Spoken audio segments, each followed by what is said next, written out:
here.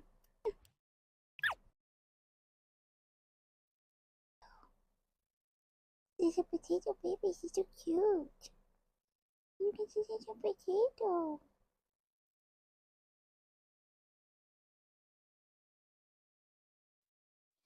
Welcome back to my channel. I'm RK and this is my cutie baby. I wanted to continue my series exposing the Pentecostal cult and the Pentecostal religion. I'm going to talk today about isolation, the isolation that I experienced. I discussed in one of my first videos that a big part of being Pentecostal is setting yourself aside and apart from the rest of the religions and Christianity in general. They are a specific sect and they believe a certain set of things that is biblical, but like all other religions, they pick and choose which verses and which chapters they prefer from the Bible. Pentecostals believe that you have to set yourself aside.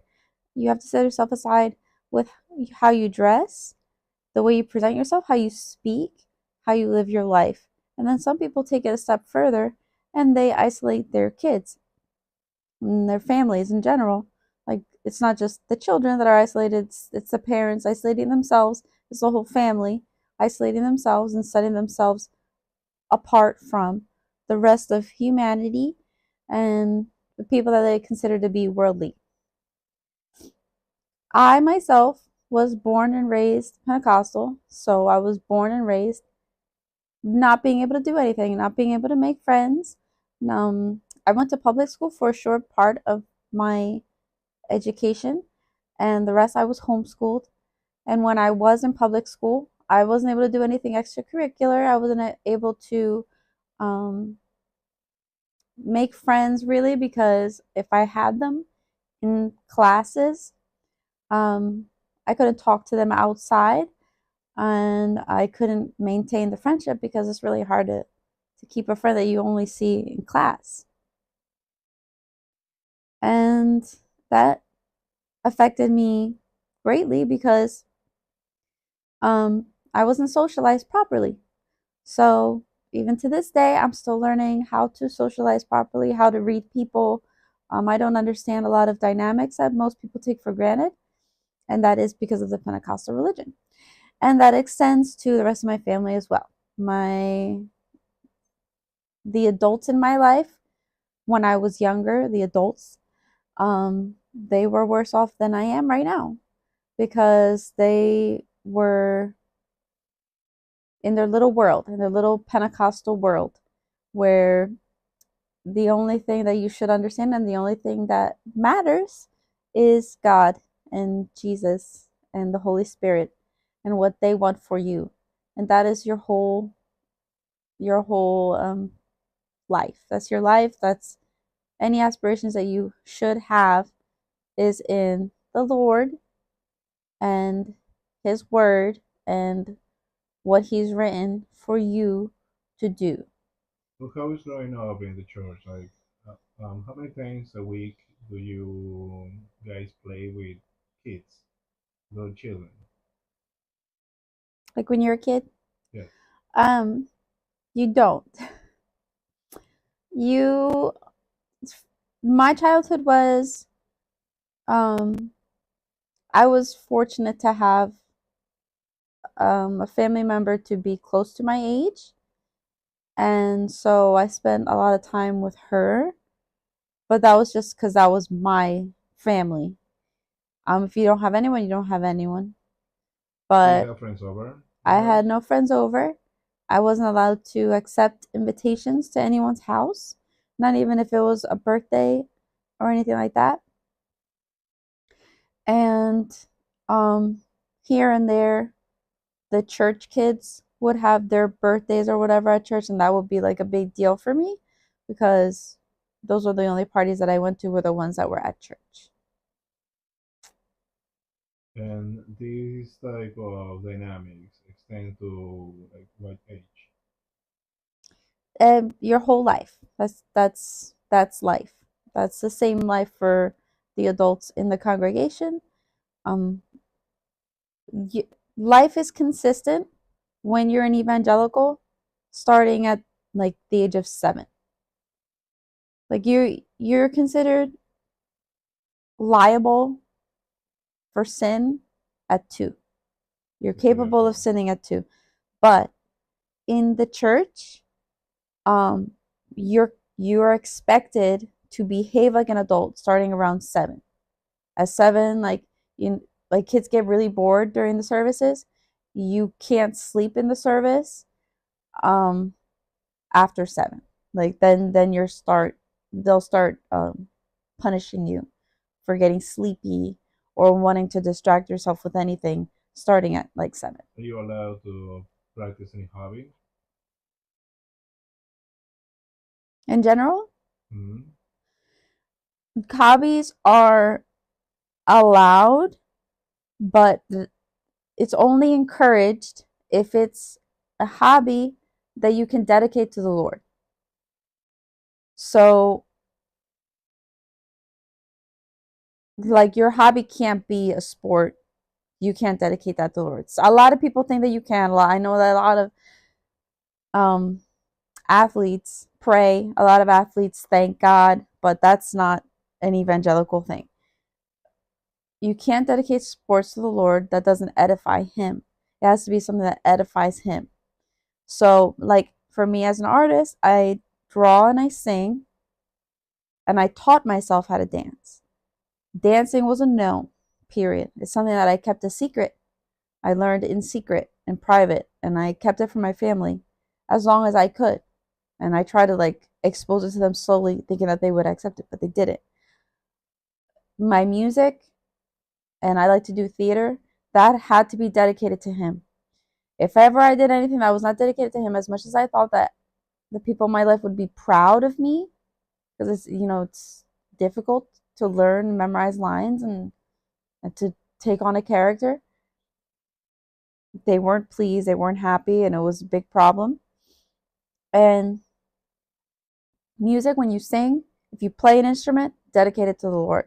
So, like, I played clarinet, and they wanted me to learn Christian songs on my clarinet. And I was in band, but they didn't want me to focus on that. They wanted me to focus on learning other things for God. And the same thing with singing. It's like, oh, don't sing. Obviously, you can't sing worldly songs. If you can't listen to worldly songs, if you can't spend time listening to music that's not Christian, they obviously don't want you to sing songs that are not if you're a singer. But then also, it all amounts to nothing because aside from like baking or cooking, there isn't a hobby that you can actually enjoy for the sake of enjoying it because you're wasting time not praising God. And this And is you the and question you're that you're thinking too highly of yourself. Like you're focusing on yourself, and that's uplifting yourself, and you're not supposed to do that. are you allowed to choose and pick your friendships at any point in your life?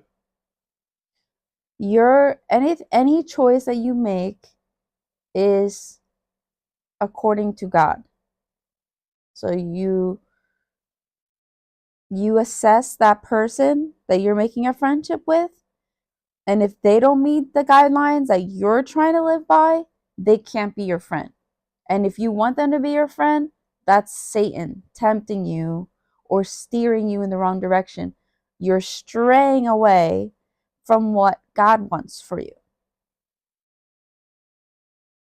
So anyone that you meet at all, if you meet, like if you have a professor that you think highly of, you shouldn't think highly of them if they're not evangelical. You shouldn't. And if you do, it's because you're straying away. Because it doesn't matter what people achieve, it doesn't matter what they do. If they're not evangelical, if they don't believe in the things that you believe in the way that you believe them, and they don't fast and seek the Lord, they're nothing. What about other beliefs? Most Mostly everything is considered demonic. So they divide reality, they polarize reality uh, within the good and evil part of it.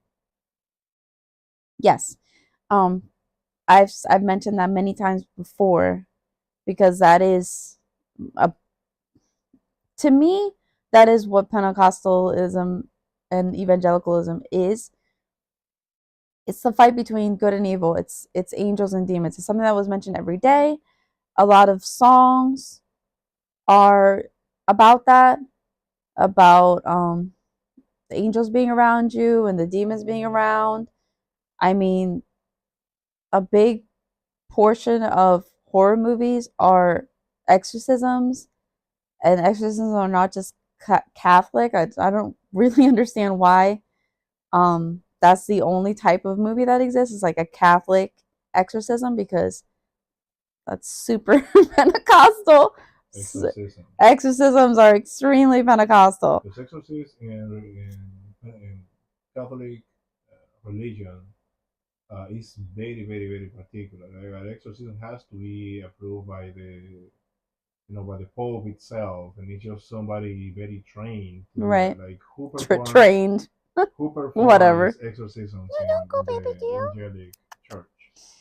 Anyone. Anyone? Yes. Of And how do course. they decide who must be exorcised? So anyone can perform an exorcism. Obviously I would have never done that, but I've seen, like when I was younger, when I was 12, I've seen 12-year-olds perform them. Anyone can. You just need to have the guts to do it. And obviously, to me, that's not reality. It's not reality. But if you want to impress mommy and daddy, as young as possible, kids will do it. Kids will do a lot of silly things to keep it nice and peaceful at home and to look better and to impress their elders and stuff like that. Exactly. But exorcisms can be performed by anyone in the congregation, and it's two people that are straying away. Straying away is everything that I listed. Is straying away is listening to the music that you're not supposed to, looking at the things you're not supposed to, and enjoying it and not thinking that it's wrong. Defending it, defending things that aren't in line. Um, Going out with your friends when you're a teenager, staying out too late with your friends when you're a kid, and your family not believing you and the things that you say. Um, Anything that it gets, you could say worse, but it's only I say I word a lot of things like I'm still Pentecostal because obviously that was my whole life until recently. But worse would be like being gay. That's worse. Um, That's deserving of an exorcism. that's deserving of an exorcism, very much, So very much. being So gay is considered a demon. yes, being gay, it's all a demon though. It's all a demon. It's just that some of them are bigger and scarier. Magical creature that possess people's body Yes, to make them perform yes, and enjoy homosexual it, acts. and enjoy it because you're not. It's satanic. It's supposed to make you feel yucky. Thank you for watching this video. Please subscribe and click the bell notification down below, and follow me on Instagram and TikTok as well. Please look up my music if you'd like to on Spotify. And also on this channel, there's some songs there that you might like. And be sure to leave a comment. Let's keep this conversation going, especially if you've been through something similar that I have. Or if you disagree, please let me know. I would love to hear why you disagree and for everyone else to see as well. Drop it down below, and I'll see you next time.